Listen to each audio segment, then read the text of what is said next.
തിരുവനന്തപുരത്തെ സൂ കാണാൻ പണ്ട് എപ്പോഴോ പോയി ഓർമ്മയുള്ളൂ കേട്ടോ. എനിക്ക് കുറെ നാളായിട്ട് വരണം എന്ന് വിചാരിച്ചിരുന്ന ഒരു സ്ഥലം കൂടിയാണ് കേട്ടോ ഇത്. സൂവിനകത്തേക്ക് പോകുമ്പോൾ തന്നെ നമ്മൾ ആദ്യം കാണുന്നത് കുറെ കുരങ്ങന്മാരെയാണ് കേട്ടോ. അത് കഴിഞ്ഞിട്ട് ഞങ്ങൾ കണ്ടത് 2 പന്നിക്കരടി കുട്ടന്മാരെയാണ്. എങ്ങനെയെങ്കിലും മുമ്പിലത്തെ കുഴിയിൽ ചാടി രക്ഷപ്പെടണമെന്ന് വിചാരിച്ചിരിക്കുന്നത് 2 പേരാണത്. അതിനെ നോക്കാൻ ഒരു സെക്യൂരിറ്റി ചേട്ടൻ കൂടെ അവിടെ നിൽപ്പുണ്ട്. പിന്നെ കണ്ടത് ഉള്ളതിൽ വെച്ച് ഏറ്റവും തൊലിക്കെട്ടി കൂടുതലുള്ള ഒരു മൃഗത്തെയാണ് കേട്ടോ, കാണ്ടാമൃഗം. പിന്നെ ദേ കുറെ മാനുകളുണ്ട് കേട്ടോ. പിന്നെ ഈ ഒരു ഐറ്റത്തിൽ നമ്മൾ എന്തായാലും കാണാതിരിക്കരുത്. കണ്ടു കഴിയുമ്പോൾ തന്നെ നമുക്ക് നല്ല ഒന്നാന്തരമായിട്ട് പേടി തോന്നുന്ന ഒരു സംഭവമാണ് കേട്ടോ ഇത്.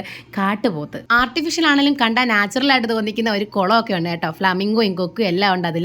കാണാൻ നല്ല രസം ഉണ്ടായിരുന്നു. പിന്നെ കണ്ടത് അങ്ങോട്ടും ഇങ്ങോട്ടും മുഖത്തോട് മുഖം നോക്കി കഥ പറഞ്ഞിരിക്കുന്ന 2 ചീറ്റക്കുട്ടന്മാരെയാണ്. ഉച്ചയ്ക്ക് നല്ല ബേഷായിട്ട് ഇറച്ചി കഷ്ണമൊക്കെ കഴിച്ചിട്ട് കൂർക്കം വലിച്ചിട്ട് ഇറങ്ങുന്ന ബംഗാൾ കടവയാണ് കേട്ടോ പിന്നത്തെ ഐറ്റം. സൂയി കണ്ടത് വെച്ച് ഏറ്റവും കൂടുതൽ ഹാപ്പി ആയിട്ട് തോന്നിയത് ഈ പോകുന്ന നീർനായാണ് കേട്ടോ. പുള്ളി ഇങ്ങനെ തുള്ളിച്ചാടി നടക്കുമായിരുന്നു. പിന്നെ ഞങ്ങൾ പോയത് അവിടുത്തെ ബട്ടർഫ്ലൈ പാർക്കിലോട്ടാണ് കേട്ടോ. ഇതിലും കൂടുതൽ പൂമ്പാറ്റകളൊക്കെ നമ്മുടെ വീട്ടിൽ കാണുമെന്നാണ് എനിക്ക് തോന്നിയത്. ഇതിന്റെയൊക്കെ ഡീറ്റെയിൽ ആയിട്ടുള്ള വീഡിയോ ഞാൻ എന്റെ ചാനലിൽ ഇട്ടിട്ടുണ്ട്. അപ്പോൾ വേണ്ടവർ ഓടിപ്പിക്കണ്ടു.